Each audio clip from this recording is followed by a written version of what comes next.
belajar fase D, tema sakramen penguatan. Dengan tujuan pembelajaran, peserta didik mampu memahami ajaran gereja tentang sakramen penguatan sehingga terdorong untuk saling bersyukur dan mewujudkannya dalam kehidupan sehari-hari. Sebelum kita memulai pembelajaran hari ini, mari kita berdoa terlebih dahulu. Stella sampai berdoa. Stella selalu ready. Stella mau permen, Bu. Yuk. Teman-teman, marilah sebelum kita memulai pembelajaran pada pagi hari ini, kita berdoa terlebih dahulu. Dalam nama Bapa dan Putra dan Roh Kudus. Amin. Selamat pagi ya Bapa, terima kasih atas segala berkat penyertaan-Mu kepada kami pada pagi hari ini sehingga kami dapat belajar kembali di ruangan ini. Berkatilah kiranya kami selama mengikuti pembelajaran agar apa yang disampaikan oleh Ibu Ika dapat kami terima dengan baik. Semua doa dan permohonan ini kami serahkan kepadamu dengan perantaraan tangan-Mu yang kudus dalam nama Bapa dan Putra dan Roh Kudus. Amin. Ibu mau bertanya, apakah kalian pernah melihat atau mengikuti sakramen penguatan? Saya. Apa yang kalian perhatikan dari peristiwa tersebut? Dipegang pipinya, Bu. Sampai pipi ditampar. Pipinya ditampar oleh minyak. Ya. Yang kedua, apa yang kalian pahami tentang sakramen penguatan atau krisma? Dewasa dalam iman. Oke, udah dewasa dalam iman. Selanjutnya, masih ya, teguh dalam iman. Ada lagi Dan lain-lain.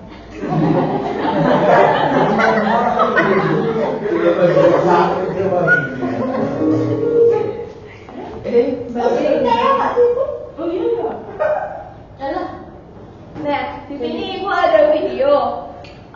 Kalian perhatikan ya. Dan setelah itu Ibu ada pertanyaan berdasarkan video tersebut. Dapat hadiah. Dapat dilan. Aku maju lagi ya. Pelan-pelan Ibu. Kok nggak bisa? Jangan Bu. Bu, pencet yang tanda panah kirian itu Bu, itu kan ada kanan kiri di bawah itu.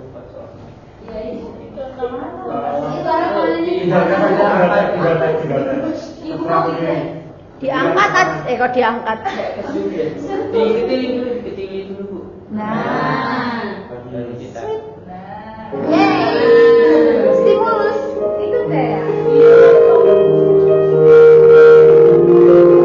Ini kan Roma.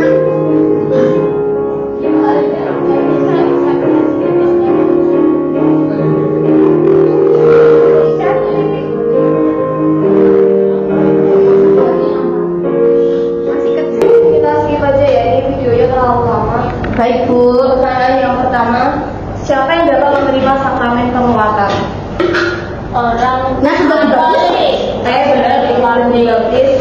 Dan ini umur berapa? Sudah umur dibaptis, Ekaristi, Ya uji. Si Mama. apakah ada syarat tertentu untuk menerima sakramen penguatan? Ada. Umurnya berapa? Umurnya 15. Ya, 15 ke atas. Apa namanya? selain itu, Pembelajaran. dia Persiapan yang matang-matang. Harus orang Katolik. dia pasti bukan Katolik. Harus dibaptis. Ya, betul. Katolik. Kenapa kita perlu menerima sakramen penguatan? Biar kuat. Biar kuat masing-masingnya, itu gue. Biar kuat. Iya. Biar semakin dewasa. Biar bertanggung jawab. Ibu putus. Ya, kan? Biar dia jangan begitu lah. Ya udah.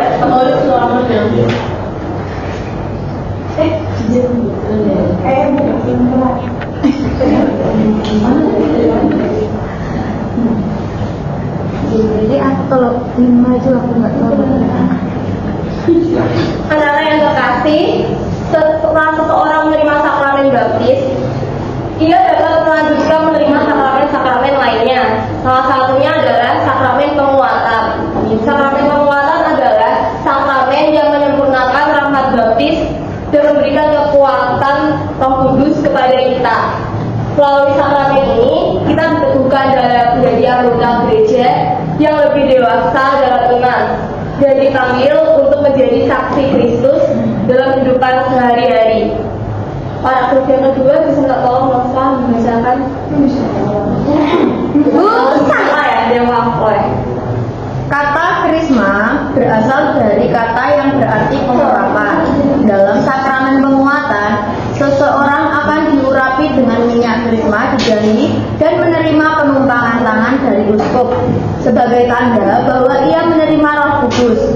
Dengan sakramen penguatan, kita tidak hanya menjadi anggota gereja, tetapi juga dikuatkan untuk hidup benar, berani berbuat baik, dan juga setia kepada Tuhan. Di sini ada makna sakramen penguatan. Yang pertama, penyempurnaan rahmat baptis. Sakramen ini mengikat seseorang secara lebih sempurna dengan gereja dan memberikan kekuatan khusus dari Roh Kudus. Yang kedua, ada tanda kedewasaan iman, menandai komitmen Kristen yang matang di mana seseorang dianggap telah dewasa secara rohani dan siap memikul tanggung jawab penuh sebagai anggota gereja. Yang ketiga, ada materai Roh Kudus. Penerima ditandai dengan minyak krisma sebagai materai yang tak terhapuskan, yang berarti mereka adalah milik Allah sepenuhnya untuk selama-lamanya. Untuk poin yang keempat dan kelima bisa minta tolong Pinky. 4. Kekuatan menjadi saksi Kristus, memberikan keberanian untuk bersaksi tentang iman di tengah masyarakat, serupa dengan peristiwa Pentakosta saat para rasul menerima Roh Kudus. 5. Anugerah 7 karunia Roh Kudus, memperkaya umat beriman dengan karunia Roh Kudus, kebijaksanaan, pengertian, nasihat, keperkasaan, pengenalan, kesalehan, dan takut akan Tuhan untuk membantu hidup sesuai kehendak Allah. Forma, terimalah tanda karunia Roh Kudus. Jadi di sini forma sakramen krisma itu terimalah tanda karunia Roh Kudus. Bisa diulang teman-teman? Terimalah tanda karunia Roh Kudus. Di sini ada 7 karunia Roh Kudus. Yang pertama ada hikmah, karunia tertinggi yang memampukan kita menilai segala sesuatu berdasarkan perspektif Allah dan mengutamakan cita-cita surgawi. Yang kedua ada pengertian, karunia untuk memahami ajaran iman, menebus misteri Allah dan menerapkannya dalam hidup sehari-hari. Yang ketiga ada nasihat, karunia yang membimbing hati nurani untuk memilih tindakan yang benar, baik dan sesuai kehendak Allah dalam situasi rumit. Poin keempat dan 7 bisa minta tolong Leslie. Keperkasaan, karunia yang memberi kekuatan moral, keberanian, dan ketabahan untuk mengatasi ketakutan, rintangan, atau penganiayaan iman. Kelima, ada pengetahuan atau pengenalan, karunia untuk memahami penciptaan dan hubungannya dengan Allah, serta mengetahui nilai sebenarnya dari perkara duniawi. Keenam, ada kesalehan, karunia yang menuntun kita untuk mengasihi Allah sebagai Bapa dengan sukacita dan menghormati sesama karena kasih kepadanya. Yang ketujuh, takut akan Allah, karunia rasa hormat dan kagum kepada Allah, serta rasa takut untuk melukai hatinya karena cinta, bukan karena ketakutan akan hukuman. Baik, di sini Ibu ada ayat kitab suci dari Injil Kisah Para Rasul bab 2 ayat 1 sampai 7. Di sini Ibu minta ayat yang ganjil dibacakan laki-laki, ayat genap dibacakan oleh perempuan. Oke. Kisah Para Rasul bab 2 ayat 1 sampai 7. Ketika tiba hari Pentakosta, semua orang percaya berkumpul di satu tempat. Tiba-tiba turunlah dari langit suatu bunyi seperti tiupan angin keras yang memenuhi seluruh rumah di mana mereka duduk. Dan nampaklah kepada mereka lidah-lidah seperti api yang bertebaran dan hinggap pada mereka masing-masing. Maka penuhlah mereka dengan Roh Kudus, lalu mereka mulai berkata-kata dalam bahasa-bahasa lain, seperti yang diberikan oleh Roh itu kepada mereka untuk mengatakannya. Waktu itu di Yerusalem tiap orang Yahudi yang saleh dari segala bangsa di bawah ini. Ketika bunyi itu berkerumun orang banyak, mereka bingung karena mereka masing-masing mendengar rasul-rasul itu berkata-kata dalam bahasa mereka sendiri. Mereka semua tercengang-cengang dan heran, lalu berkata, bukankah mereka semua yang berkata-kata itu orang Galilea? Demikianlah sabda Tuhan.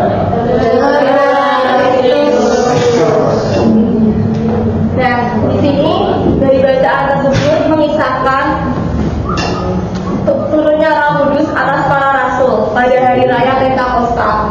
Jadi waktu tadi kan kalian perhatikan waktu awal kan para rasul kebingungan ya dan ketakutan ya. Terus mereka kan tiba-tiba Roh Kudus turun nih di atas mereka. Mereka dipenuhi dengan keberanian dan dikuatkan kan. Jadi mereka itu mulai mereka mulai dari berbicara dan mewartakan karya Allah kepada banyak orang dari berbagai bangsa. Peristiwa ini menunjukkan bahwa Roh Kudus memberi kekuatan dan semangat baru kepada para rasul untuk menjalankan tugas mereka sebagai saksi Kristus. Kita diajak menyadari bahwa dalam sakramen penguatan kita juga menerima Roh Kudus yang menguatkan iman kita agar berani berbuat baik dan setia kepada Tuhan. Baik, di sini Ibu akan bagi kelompok jadi 4 kelompok. Nanti untuk presentasinya kelompok 1 jawab nomor 1, kelompok 2 jawab nomor 2, kelompok 3 jawab nomor 3, dan kelompok 4 nomor 4 ya. Ya, Bu.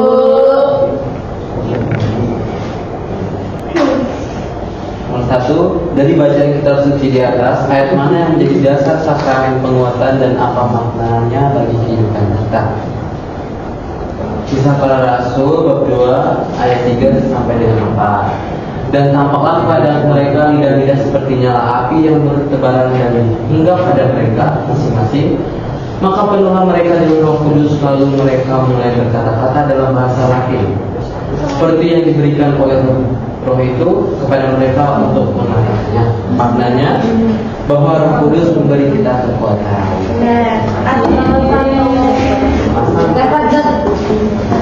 Kami ngomong nomor 2.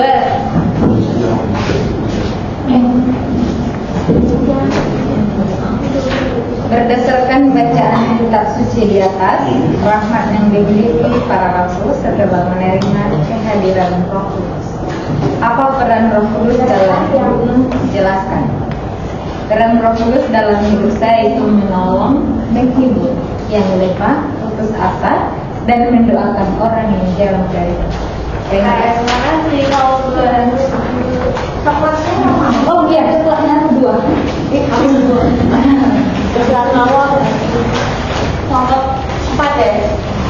Kelompok 4 berarti orangnya 4 lah. Kelompok Nomor 3, Bu. Menurutmu, karunia Roh Kudus mana yang relevan atau yang cocok sesuai bacaan Injil? Mengapa? Perkataan hikmat dan pengertian, karena mampu menyebarkan kabar sukacita dan mengerti akan iman yang kita ikuti. Yeay, Andy ketawa. Andy suka dong. Jadi sudah. Coklat. Yang keempat, bagaimana kamu akan mewujudkan karunia Roh Kudus yang menguatkan kamu dalam kehidupan sehari-hari. Berikan contohnya, yaitu kita mengizinkan Roh Kudus memimpin pikiran, perkataan kita dan juga tindakan kita sehari-hari. Misalnya waktu kita di sekolah dan juga di rumah atau di lingkungan sekitar, kita harus menghargai orang lain. Kemudian kita menjaga perkataan kita dan juga tindakan kita. Makasih Dewa. Makasih Bu. Pulang.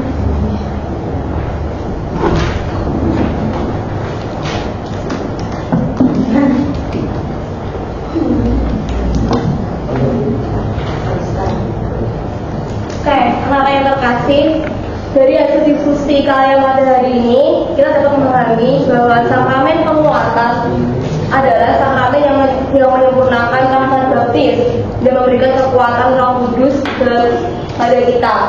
Sakramen ini bukan sekedar upacara, tetapi merupakan tanda nyata bahwa kita dikuatkan dalam iman dan dipanggil menjadi saksi Kristus.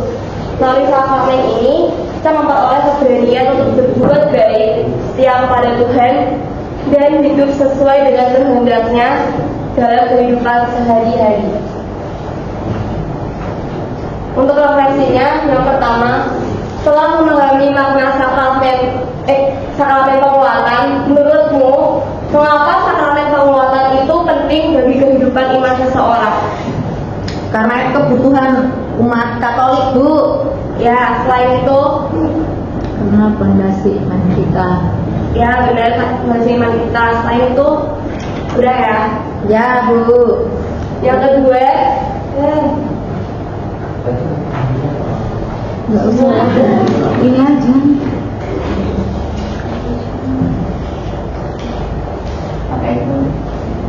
yang kedua, tindakan nyata apa yang akan kalian lakukan untuk menunjukkan bahwa kalian dikuatkan oleh Roh Kudus, dan bagaimana kalian akan melakukannya secara konsisten. Kornel, minta tolong.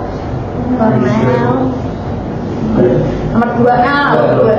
Tindakannya apa yang akan kamu lakukan untuk menunjukkan bahwa kamu dikuatkan oleh Roh Kudus dan bagaimana kamu melakukannya secara konsisten? Menunjukkan kamu dikuatkan. Oh, tindakan apa? Rajin berdoa, Bu. Ya. Perbuatannya. Kalau untuk melakukannya secara konsisten, dia mencoba untuk rajin berdoa, contohnya Rosario, Bu, sebulan itu sebulan Mei. Ya. Dan devosi, Bu. Dan devosi. Jadi kesimpulannya, sakramen Krisma adalah sakramen yang menyempurnakan rahmat baptis dalam gereja Katolik. Melalui sakramen ini, seseorang menerima karunia Roh Kudus yang menguatkan iman dan meneguhkan dirinya sebagai anggota gereja. Sakramen penguatan memberikan rahmat untuk hidup lebih dewasa dalam iman, sehingga kita dipanggil untuk berani menjadi saksi Kristus, hidup dalam kasih, dan setia kepada Tuhan dalam kehidupan sehari-hari. Terima kasih teman-teman. Sekarang kita sebelum kita untuk kembali hari ini, mari kita berdoa. Ibu minta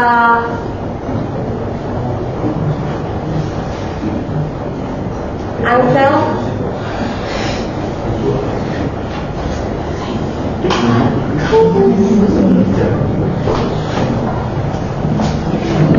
Baik Bu dan teman-teman, marilah kita berdoa sebelum kita pulang. Dalam nama Bapa dan Putra dan Roh Kudus. Amin. Tuhan, terima kasih atas berkat yang telah memberikan pada kami hari ini, karena kami dapat belajar di sini dengan Ibu Guru. Dan Tuhan, sebentar lagi kami akan pulang. Berkatilah kami agar kami dapat sampai rumah dengan selamat. Amin. Dalam nama Bapa dan Putra dan Roh Kudus. Amin. Terima kasih Ansel. Terima kasih teman-teman.